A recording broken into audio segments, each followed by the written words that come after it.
Hello beautiful pals and welcome to another episode of MTG Community Walking. I am your host Jay Marcus and this week we're visiting the lovely Tate's gaming satellite.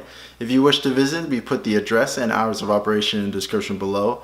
Also, if you're interested in supporting the show, we've launched an official Patreon page with a link to that page in the description below as well. So please check those out. But for now, let's get out of my house and check out Tate's. When a pal enters Tate's gaming satellite, they immediately notice the huge player area that can host well over 100 players. Tate's has a diverse selection of deck boxes, sleeves, playmats, and plenty of other accessories.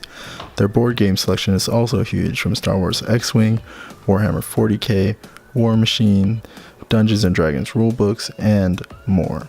Tate's has a diverse singles collection for Magic the Gathering, Pokemon, and Yu-Gi-Oh! It also has sealed products for those games and a few others such as Force of Will. Now that we have a feel for the store, let's meet the manager. Hello beautiful pals, I want to welcome you to Tate's Gaming Satellite. I'm here with the manager Ryan Calfee, who's I want to say thank you again because even though for them this is the first time seeing this interview, this is our second time doing the interview. I've lost the footage. I put up a little video telling the pals that there wouldn't be a new video this week because of the lost footage. And I want to thank you for being patient and being polite enough and kind enough to let us back in your store before you open to do this interview. No problem. And just a quick aside, we did launch our Patreon last weekend. And so please check that out. I put the link in the description below. We have a lot of goals. We have a lot of things we want to do with this channel. We want to travel more. And with Patreon, I believe we can achieve those goals. So please check it out. But let's stop talking about that and let's get to know Tate's and let's get to know you, Ryan Calfee. So tell me a little bit about yourself. I'm the manager here at Tate's Gaming Satellite. I've been manager for a little bit less than a year, although I've been working here for over 3 years. I'm primarily a Magic player. I started back in the year 2000 and continued playing semi-competitive to competitive until around 2010. When they changed the rules, I really like damage on the stack. I do not, but I respect the opinions of people that do, but I will never be in the camp that brings back damage on the stack. No, I agree that it doesn't make sense, but I just really like Unsummon being that much better of a card. True. So, I've been here now a few times. I never regularly came here when I lived down here because I always lived like half an hour and plus minutes north of here, and there's always a couple game stores to get. My general rule is like if I'm living in the local area and I have to pass a couple of game stores to get to your game store, I'll probably go to one of those before. Yeah. Just because I'm lazy, I want to save money on gas and all that jazz. That's ain't cheap.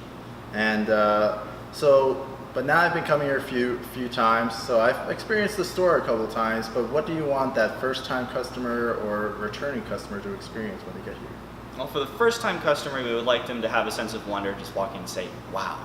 But if you're a returning one, we would want to have a feeling of home, or this is your second home or third home or however, where you can be comfortable here. And so you've mentioned that feeling of home.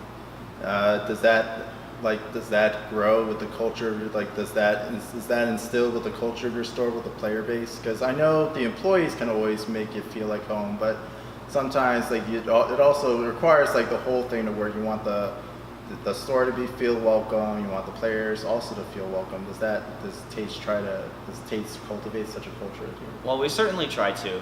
Our player base is very friendly. It's basically one big family. They have their own separate groups, but they certainly don't go, this guy, whenever he walks in. Whenever somebody walks in, they usually, hey, what's up so-and-so, or something to that effect. It's pretty awesome. Awesome, that's great.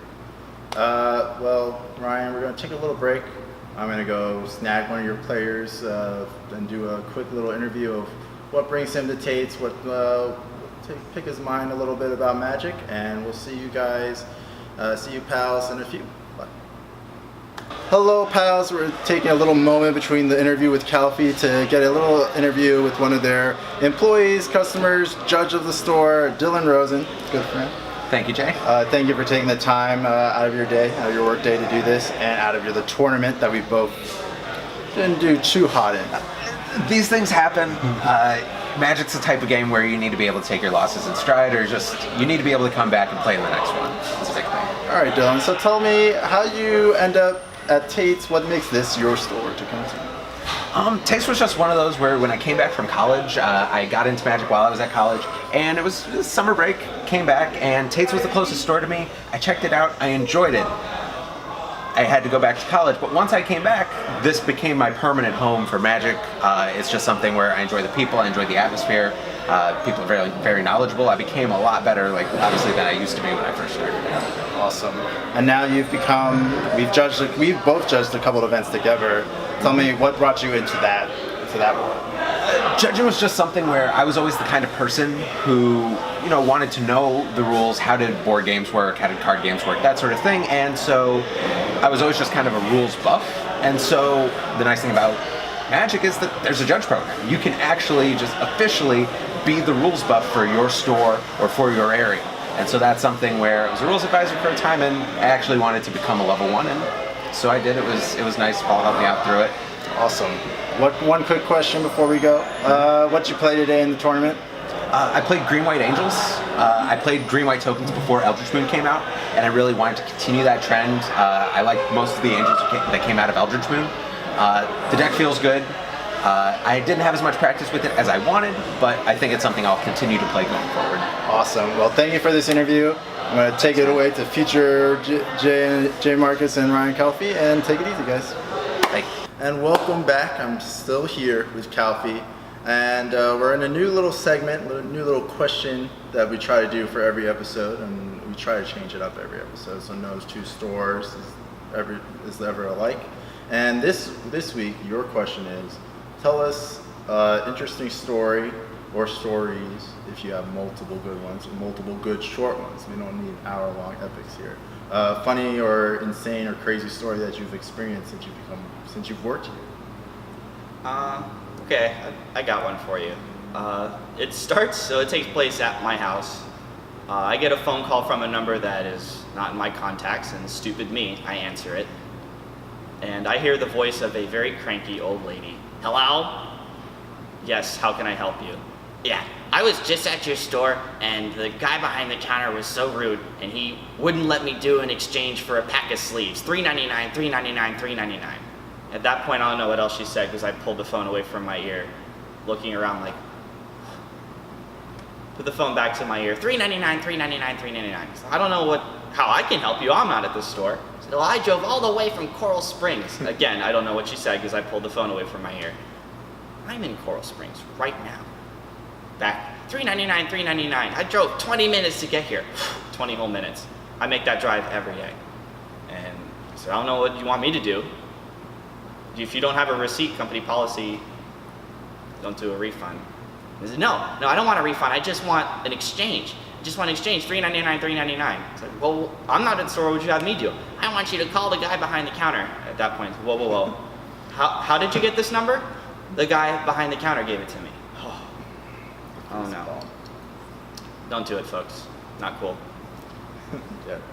At that point, she had already had my number, and I didn't want her to annoy me anymore. And I gave the store a call, gave the person working instructions to just go ahead with the refund, $3.99, $3.99, $3.99. Awesome, because I think that's hilarious. She was the worst. But it sounds terrible, but now a rate customer has her phone number. Oh, she's blocked. Oh, trust. okay. Oh, yeah. Awesome. Well, I thought that was pretty funny. I hope the pals out there thought it was pretty funny. Everybody else did. I was hearing the phone call. And so I want to say thank you again for letting us do this interview. No problem. Redo this interview, to be more specific. And that's it. That's the end of this episode. If you guys want to see more, check out our videos. Please check out our Patreon page. Next week will be our next episode will be our final episode of this first season, where we'll be going to Play and Trade. So look forward to that. We're going to try and make that one really, really fancy, really special. And see you guys later. Please like, comment, and subscribe if you want to see more. And please comment if you want to have any ideas for any future questions to ask store owners.